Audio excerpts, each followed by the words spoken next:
Olá, caros estudantes, eu sou o professor Carlos de História e hoje nós vamos estudar aqui e resolver as questões do caderno de atividades em relação ao capítulo 4, cujo tema é Grécia Antiga. Então vamos à resolução, conteúdo aqui do 6º ano.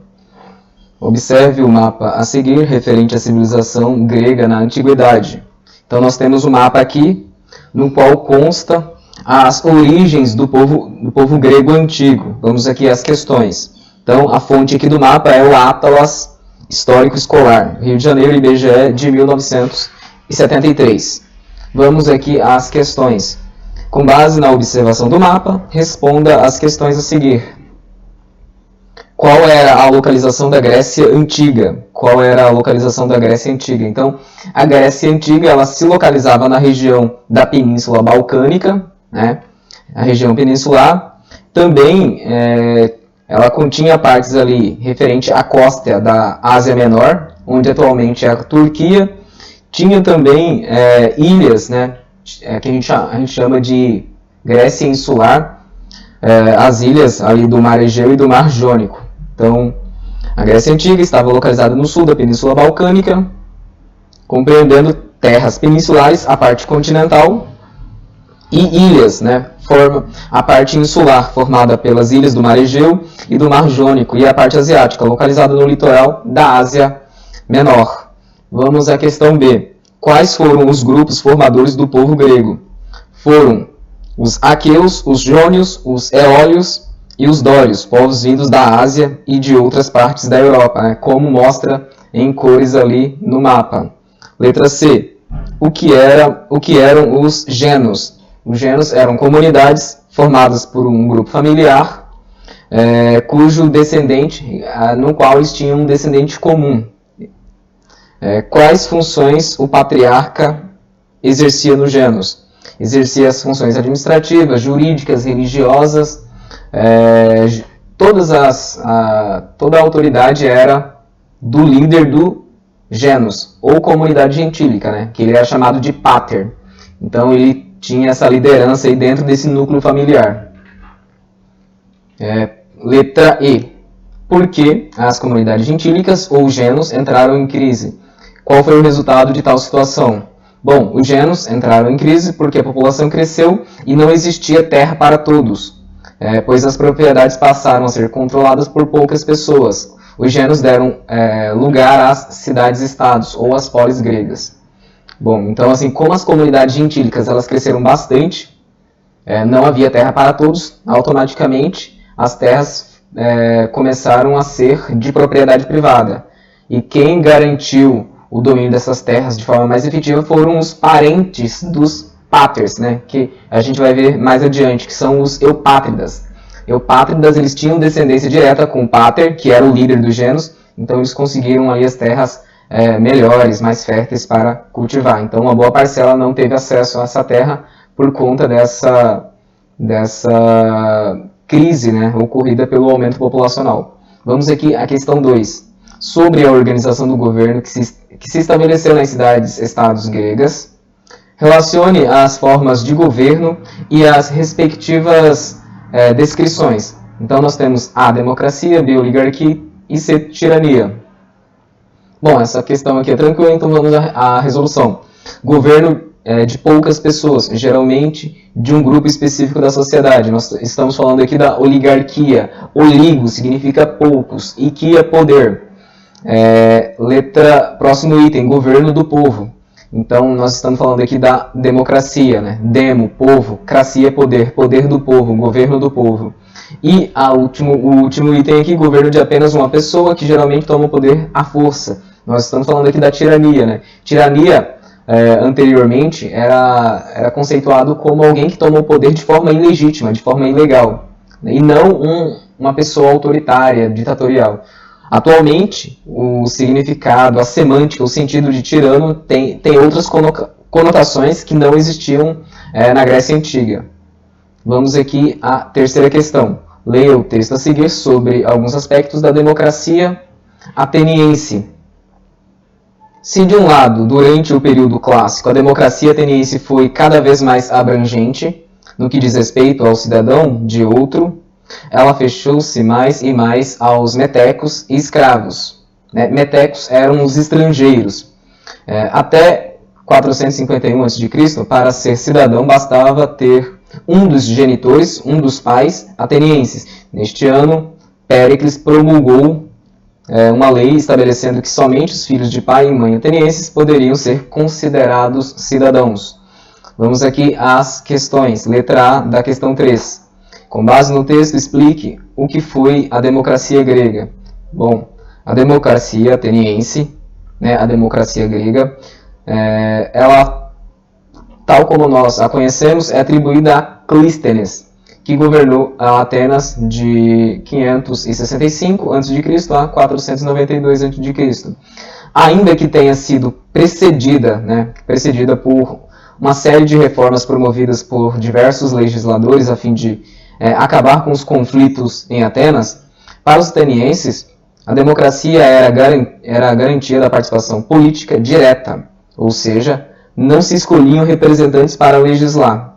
Eram os próprios cidadãos que se revezavam nessa tarefa, conferida aos filhos de pai e mãe atenienses que eram maiores de idade. Essa é a resposta. Bom, para a gente explicar isso aqui, se a gente for comparar com a democracia brasileira hoje, o povo brasileiro ele não exerce uma democracia direta, pelo menos na maioria das vezes. A democracia nossa ela é indireta, ou seja, ela é representativa. Eu voto em um vereador, voto em um deputado, voto no presidente, voto no governador, para que ele me represente, para que ele administre a cidade, para que eles façam as leis. Na Grécia Antiga, a democracia era direta. O próprio povo legislava, o próprio povo votava. Então, era uma democracia muito mais perfeita, nesse sentido de participação política direta. É claro que a democracia grega ela restringia, ela excluía os estrangeiros, ela excluía os escravos, excluía as mulheres. Vamos à letra B. Como o texto indica, a democracia ateniense permitiu um número cada vez maior de indivíduos fosse considerado cidadão, mesmo aqueles sem terra, por exemplo.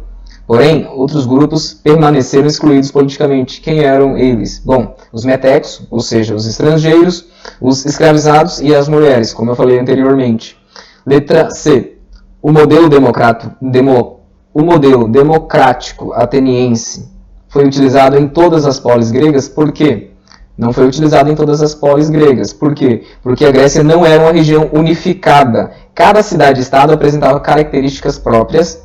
Vale lembrar que Esparta, por exemplo, manteve um modelo diárquico de governo, ou seja, o sistema de governo de Esparta haviam dois reis que administravam, principalmente no quesito bélico, no quesito guerra. Letra D. Qual é a importância da democracia ateniense para a nossa sociedade atual? O modelo de democracia ateniense não é exatamente igual ao do Brasil atual, como eu falei anteriormente. Porém, foi os gregos que apresentaram os conceitos de democracia, governo do povo e cidadania, direitos e deveres dos indivíduos de uma nação, pilares da nossa sociedade.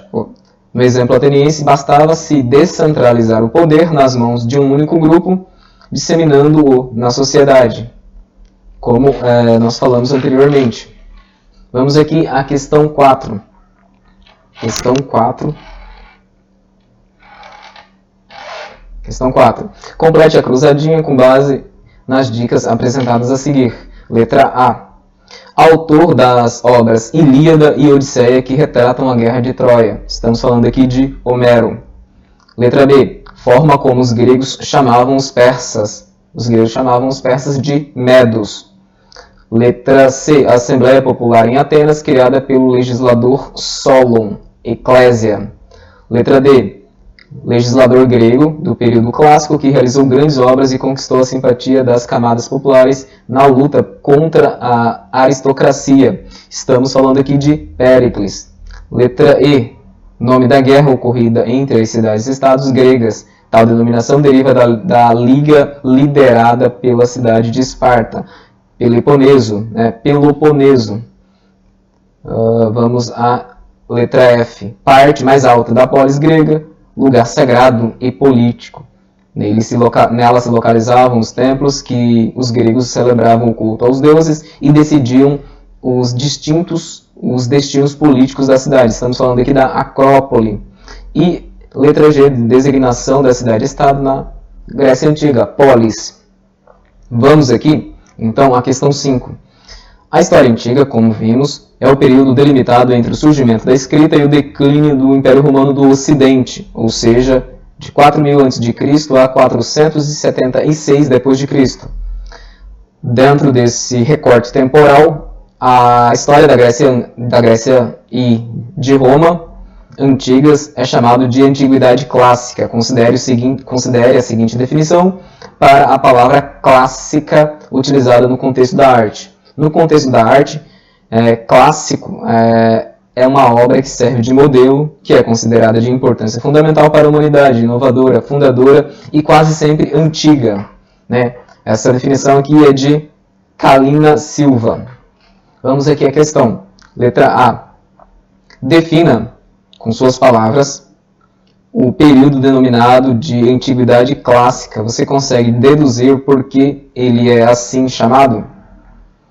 Bom, essa resposta ela é pessoal, mas a Antiguidade Clássica ela é assim chamada primeiro assim para diferenciar da Antiguidade Oriental, mas o fator preponderante, o fator principal é que a Antiguidade Clássica ela serviu para as sociedades ocidentais posteriores como modelo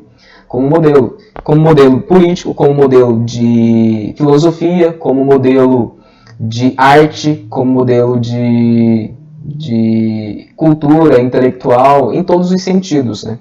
E o estudo histórico sobre esse período ele veio muito posterior. Então os historiadores, os estudiosos, quando eles começaram a estudar a Grécia Antiga e Roma Antiga, eles perceberam que as nossas sociedades tributário a essas duas grandes civilizações. Então a nossa civilização atual é um modelo, é uma espécie de cópia da sociedade greco-romana. Por conta disso, ela é chamada de clássica, no sentido de ser origem, de ser mais antiga e de servir de modelo, não só cultural, mas econômico, político, filosófico, em todos os sentidos. Então o aluno vai ter que responder essa questão seguindo essa linha de ideia. Vamos à letra B. Quais características políticas e culturais da Grécia Antiga podem ser citadas como modelo para as sociedades posteriores? Nós temos a democracia, a arquitetura, a filosofia, a escultura, a mitologia, o teatro, entre outras. Vamos aqui à questão 6. Questão 6. Como estudamos, o continente americano foi habitado desde a pré-história. No decorrer do tempo, sociedades se desenvolveram ali, cada uma à sua maneira. Vejamos a seguir algumas informações sobre duas delas, os Olmecas e os Tupi-Guarani. Vamos ao texto 1. Os primeiros testemunhos de sociedades dotadas de estruturas políticas e religiosas podem ser encontrados no México, nos sítios Olmecas e nos Andes, ambas datando de antes de 1000 a.C. Até onde sabemos, os Olmecas foram os primeiros na Mesoamérica a erigir grandes complexos e de construções, principalmente para fins religiosos, enquanto muitos indivíduos continuaram a trabalhar na agricultura e em outras atividades de subsistência. Outros se especializaram em artes e ofícios diferentes, em garantir a defesa do grupo, em empreendimentos comerciais, no culto aos deuses e no governo, que estavam provavelmente nas mãos dos chefes religiosos. Deve-se provavelmente aos Olmecas o início do calendário e da escrita na Mesoamérica. Vamos ao texto aqui de Leslie Bethel. Vamos ao segundo texto também do mesmo autor. A maioria dos índios brasileiros viviam em aldeias de curta duração. A principal razão disso era a ausência nas terras baixas da América do Sul de animais nativos que pudessem ser domesticados. O resultado foi o desenvolvimento de uma sociedade baseada em comunidades que moravam em aldeias, populações de alta mobilidade que podia transportar suas poucas posses rapidamente para áreas mais ricas e de caça e de pesca. embora os índios não tivessem reis nem hierarquia de classe, efetivamente tinham chefes e mesmo chefes soberanos, respeitados por um grande número de aldeias. Tinham leis, obviamente, não codificadas, ou seja, não escritas. Vamos aqui à questão. Com base na leitura dos textos, leia as afirmativas a seguir e classifique-as em verdadeiras, V, ou falsas, F. Primeiro item. Ainda que os indígenas brasileiros não apresentassem a mesma estrutura social dos Olmecas, por exemplo, eles tinham seus chefes respeitadas figuras de liderança, verdadeiro. Né? Nós sabemos, hoje, as tribos elas têm um cacique, geralmente ou é cacique ou é pajé, que é determinado a liderança de uma tribo indígena. Vamos aqui ao próximo item. Todos os grupos humanos que se desenvolveram na América se organizaram em sociedades complexas e estratificadas, com forte divisão social. Falso, né?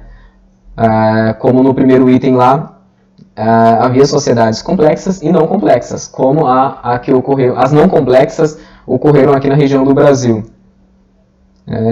Terceiro item, o nomadismo, o fato de ser nômade, dos povos nativos que viviam nas terras que atualmente formam o Brasil, nos ajuda a entender por que, ao contrário dos Olmecas, eles não edificaram grandes construções, verdadeiro, né? Pelo fato de ser nômade, eles não necessitavam de construir grandes construções, né?